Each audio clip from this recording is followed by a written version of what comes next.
Happy Kids!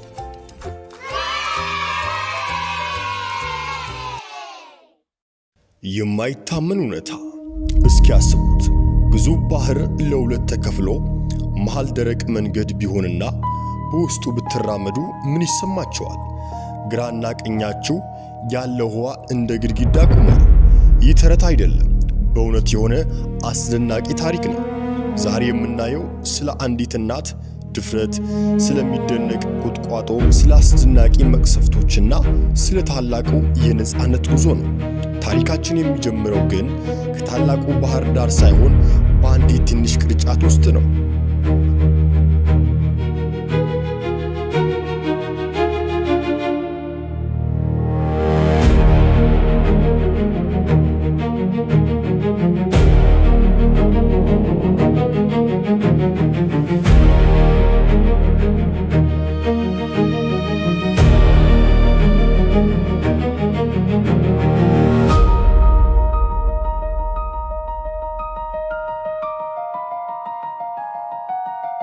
ወደ ኋላ ወደ ጥንታዊቷ ግብጽ እንሂድ።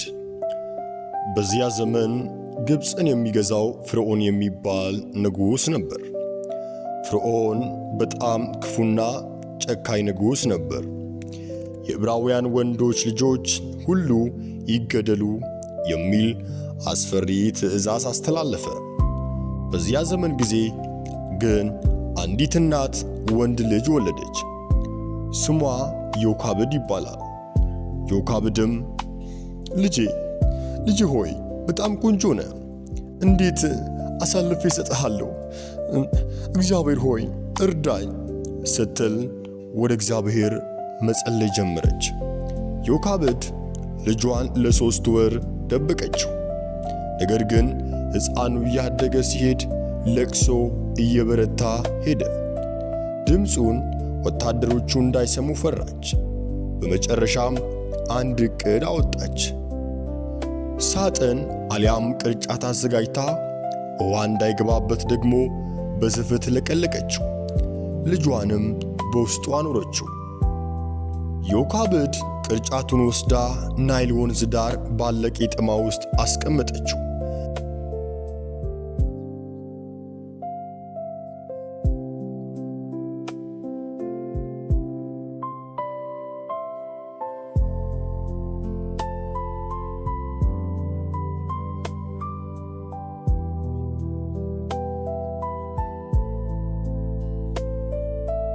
ልቧ በሐዘን ተሰብሯል።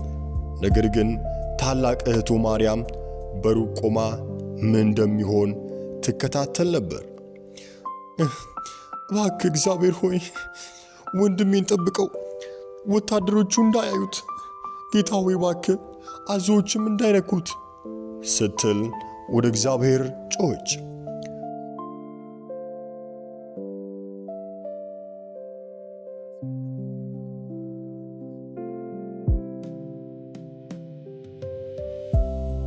በድንገት የፍርዖን ልጅ አልያም ልዕልቷ ከደንቅጥሮቿ ጋር ለመታጠብ ወደ ወንዙ ወረደች። በቄጤማው መካከል ቅርጫቱን አየች። ያንን ሳጥን አምጡልኝ አለች። ስትከፍተው ግን እጅግ አስገራሚ ነገር ነበር የታየው። ሕፃኑ እያለቀሰ ነበር። ልዕልቷም አዘነችለት። ይህማ ከዕብራውያን ልጆች አንዱ መሆን አለበት፣ ከዕብራውያን ልጆች አንዱ ነው አለች። ማርያም በድፍረት ወደ ልዕልቷ ሮጠች። ልዕልት ሆይ ሕፃኑን የምታጠባ ሴት ከዕብራውያን ልጥራልሽ አለቻት። ልዕልቷም ሂጂ ጥሪልኝ አለቻት። ማርያም የማን እናት የጠራች ይመስላችኋል? እጅግ አስገራሚ ነበር። አዎ የራሱን የሕፃኑን እናትን የጠራችላት። ይህንን ሕፃን ውሰጂና አጥቢልኝ፣ ዋጋሽንም ወይንም ደሞዝሽንም እሰጥሻለሁ አለቻት።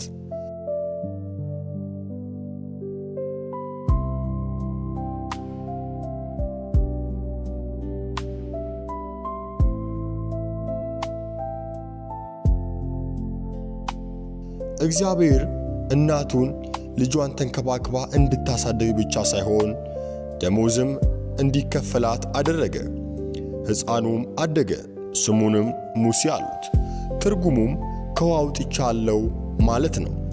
ሙሴ በፈርዖን ቤተ መንግሥት እንደ ልዑል ማደግ ጀመረ።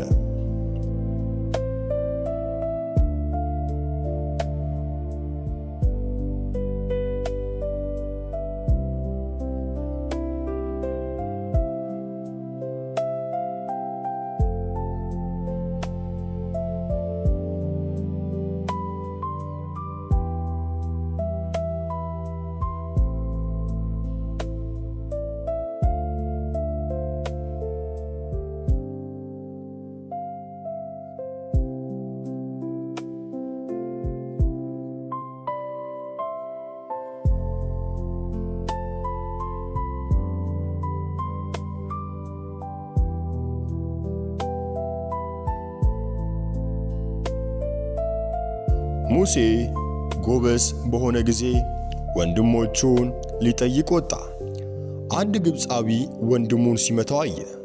ሙሴ ተቆጣ፣ ግብፃዊውን ገድሎ በአሸዋ ውስጥ ቀበረው።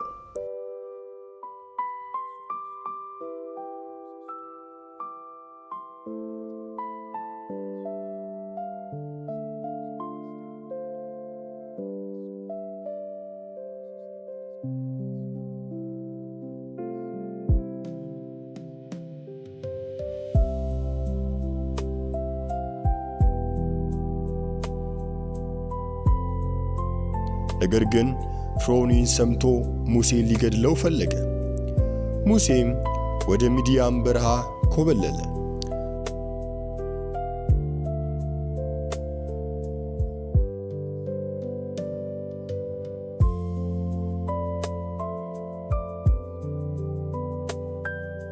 በዚያም በአንድ የውኃ ጉድጓድ አጠገብ አረፈ። 7 እህቶች በጎቻቸውን ሊያጠጡ መጡ።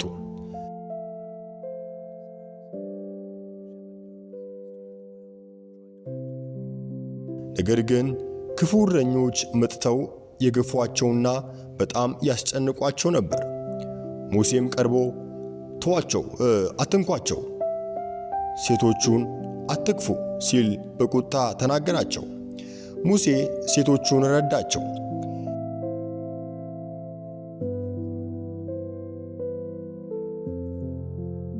የሴቶቹ አባት ራጌን ሲሰማ ደስ ብሎት ጥሩት፣ እንጀራ ይብላ አለ።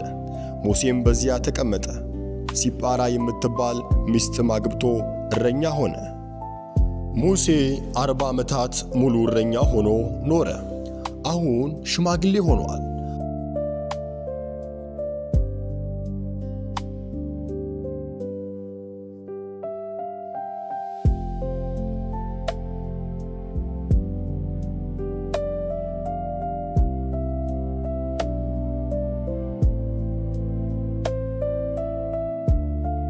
አንድ ቀን ግን በጎቹን እየነዳ ወደ እግዚአብሔር ተራራ ወደ ኮሬብ መጣ። በዚያም ዓለም አይታው የማታውቀውን ታላቅ ራእይ ማየት ጀመረ። ይህ ምንድን ነው? ቁጥቋጦው በእሳት ሲነድ ግን ለምን አይቃጠልም? ልቅረብና ይህን ድንቅ ነገር መመልከት አለብኝ አለ። እግዚአብሔርም ሙሴን እንዲህ አለው፣ ሙሴ ሙሴ ሲል ሙሴን ጠራው። ሙሴም እነሆይ ጌታ ሆይ ሲል መለሰ። እግዚአብሔርም ወደዚህ አትቅረብ፣ አንተ የቆምክበት ስፍራ የተቀደሰች መሬት ናትና ጫማህን ከእግር አውጣ፣ እኔ የአባት አምላክ የአብርሃም አምላክ የይስሐቅ አምላክ የያዕቆብ አምላክ ነኝ ሲል እግዚአብሔር ለሙሴ ተናገረው። ሲቀጥልም እግዚአብሔር በግብፅ ያለውን የሕዝቤን መከራ በእውነት አይቻለሁ። ከአስከባሪዎቻችሁ የተነሳ ጮታችሁን ሰማሁ፣ ስቃያችሁንም አውቄአለሁ። ከግብፃውያን እጅ ላድናችሁ ወተትና ማር ወደምታፈሰው ሰፊና መልካም ምድር አወጣችሁ ዘንድ ወረዱ። አሁንም ና ሕዝቤን ከግብፅ ታወጣ ዘንድ ወደ ፈርዖን እልክሃለሁ። ሙሴም በትሕትናና በጭንቀት ጌታ ሆይ ወደ ፍርዖን የሚሄድ የእስራኤልን ልጆች ከግብፅ የማውጣ እኔ ማን ነኝ? እኔ እኮ ተራ እረኛ ነኝ። እኔ ምንም አቅም የለኝም፣ ምንም ጉልበት የለኝም ሲል ለእግዚአብሔር መለሰለት። እግዚአብሔርም በእውነት እኔ ካንተ ጋር እሆናለሁ። ሕዝቡን ከግብፅ ባወጣ ጊዜ በዚህ ተራራ ላይ ለእኔ ትገዛላችሁ። ሙሴም በድጋሜ ጌታ ሆይ እኔ ወደ ግብፅ ወደ እስራኤል ልጆች ወደ እስራኤል ሕዝብ ሄጄ የአባቶቻቸው አምላክ ላከኝ ብላቸው ስሙ ማን ነው ቢሉኝ ማን እላችኋለሁ? አለ በመንቀጥቀጥና በመፍራት። እግዚአብሔርም ያለና የሚኖር እኔ ነኝ፣ ለእስራኤል ልጆች ያለና የሚኖር ላከኝ በላቸው። የአባቶቻችሁ አምላክ እግዚአብሔር ወደ እናንተ ላከኝ በላቸው። ይህ ለዘላለም ስሜ ነው፣ እስከ ልጅ ልጅ ድረስ መታሰቢያዬም ይሆናል አለ እግዚአብሔር። እግዚአብሔር ለሙሴ ዝርዝር መምሪያ ሰጠው። የሕዝቡን ሽማግሌዎች እንዲሰበስብና እግዚአብሔር እንደጎበኛቸው እንዲነግራቸው ነገረው። እግዚአብሔርም እንዲህ አለ፣ እነርሱ ቃልህን ይሰማሉ። አንተና ሽማግሌዎቹ ወደ ግብፅ ንጉሥ ትገባላችሁ። ንጉሡ ግን በጽኑ እጅ ካልሆነ በቀር እንድትሄዱ እንደማይፈቅድላችሁ አውቃለሁ። ስለዚህ እጄን እዘረጋለሁ፣ ግብፅንም በታምራቴ ሁሉ እምታታለሁ፣ ከዚያም በኋላ ይለቃቸዋል አለ እግዚአብሔር ለሙሴ። እግዚአብሔር አንድ የሚገርም ነገር ጨምረላቸው። ስትወጡ ባዶ እጃችሁን አትወጡም አለው። ግብፃውያን ለሕዝቡ ሞገስን ይሰጣሉ፣ ሴቶችም የወርቅና የብር ጌጣጌጦችን ልብሶችንም ከጎረቤቶቻቸው ይቀበላሉ፣ ግብፅን ትበዘብዛላችሁ ሲል እግዚአብሔር ለሙሴ ነገረው። ሙሴ ከእግዚአብሔር ጋር ከተነጋገረ በኋላ በትሩን ይዞ ጉዞ ጀመረ። በመንገድ ላይ ወንድሙን አሮን ተቀበለው። ሁለቱም እግዚአብሔር ያሳያቸውን ታምራት ለእስራኤል ሽማግሌዎች አሳዩ።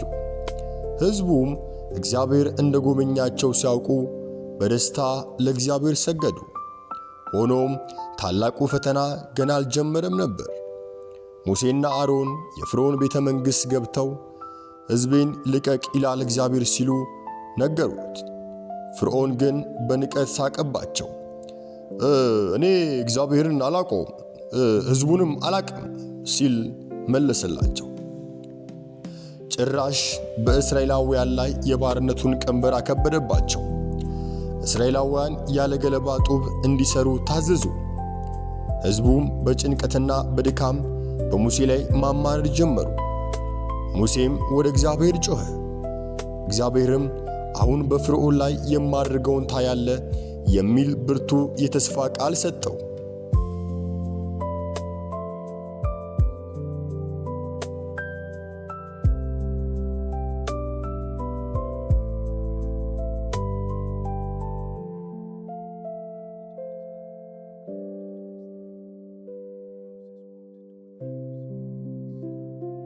እግዚአብሔር ግብፅን መምታት ጀመረ። አሮን በትሩን በናይል ወንዝ ላይ ሲዘረጋ ሕይወት የሚሰጠው የግብፅ ወንዝ ወደ አስፈሪ ደም ተለወጠ። ዓሣዎቹ ሞቱ፣ ምድሪቱም ገማች። ግብፃውያን የሚጠጡት ውሃ አጡ። ፍርዖን ግን ልቡን አደነደነ። ቀጥሎ ምድሪቱ በጓጉንቸር ተሞላች። በመኝታ ቤታቸውና በምግባቸው ውስጥ ሳይቀር ጓጉንቸሮች ተረባረቡ። ከዚያም ትቢያ ሁሉ ወደ ቅማል ተለወጠ። በመቀጠልም ክፉ የዝንብ መንጋ ግብፅን መውረር ጀመረ። የሚገርመው ግን እነዚህ መቅሰፍቶች እስራኤላውያንን በሚኖሩበት ምድር ላይ አልደረሱም ነበር።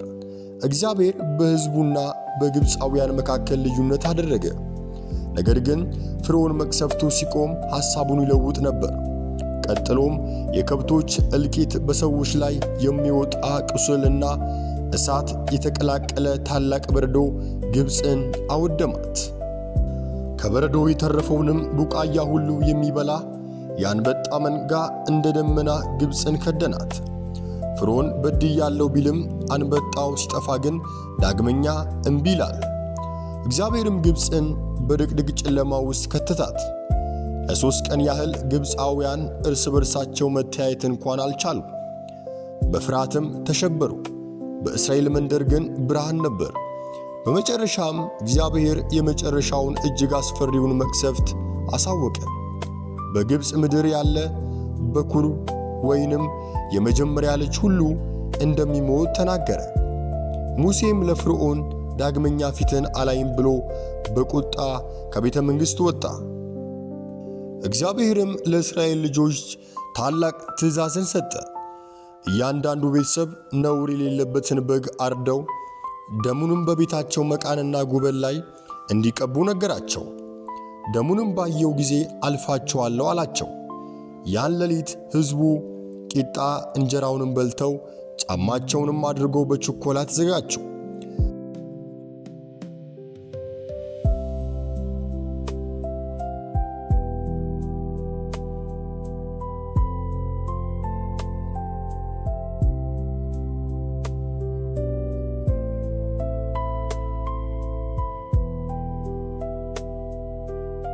በእኩለ ሌሊት ግን በግብፅ ታላቅ ለቅሶ ሆነ። ከፍርዖን ልጅ ጀምሮ የበኩር ልጆች ሁሉ ሞቱ።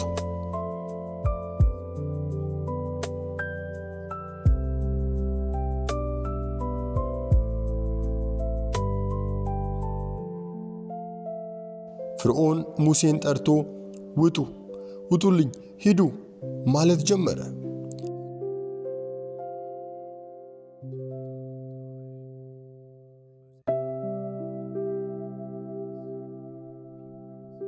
እስራኤላውያን ከ430 ዓመት ባርነት በኋላ ግብፃውያን በሰጧቸው ወርቅና ብር ተሸልመው በድል ወጡ። እግዚአብሔርም በቀን በደመና በሌሊት ደግሞ በእሳት አምድ እየመራቸው ጉዞ ጀመሩ።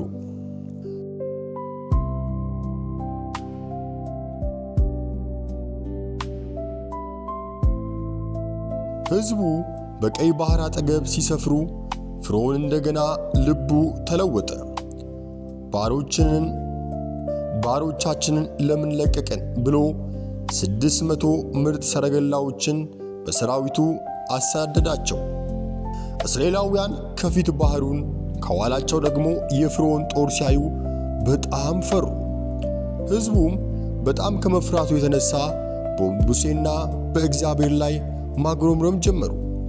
ሙሴንም በግብፅ መቃብር ስላልኖረ በምድረ በዳ እንሞት ዘንድ አወጣህንን? ከግብፅ ታወጣን ዘንድ ይህን ያደረገው ለምንድን ነው?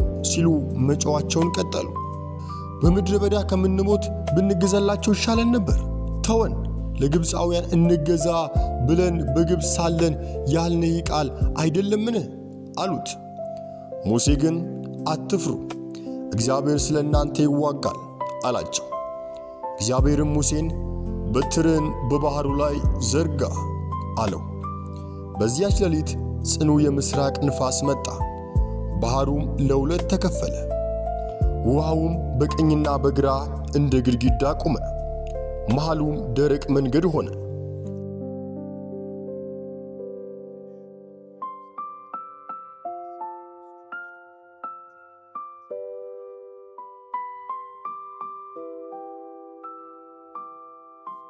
ሕዝቡ በባሕሩ መሃል ተሻገሩ።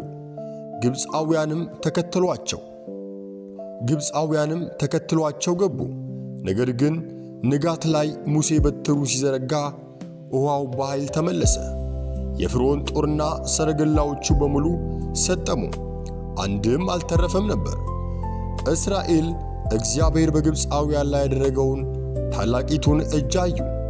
ሕዝቡም እግዚአብሔርን ፈሩ፣ በእግዚአብሔርም በባሪያው በሙሴ ላይ አመኑ።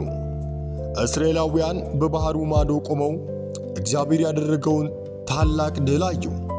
ሙሴና ሕዝቡ በፈረስና በፈረሰኛው ላይ ድል ስለቀናው ለእግዚአብሔር እዘምራለሁ እያሉ ታላቅ የምስጋና መዝሙር ዘመሩ።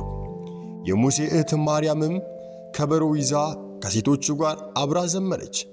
ከባርነት ወደ ነፃነት፣ ከሞት ወደ ሕይወት የተሸጋገሩበት የአስደናቂ ቀን ለዘላለም ታሪክ ሆኖ ተመዘገበ። እግዚአብሔርም አምላክ ሕዝቡን በታላቅ ክንድ አዳናቸው።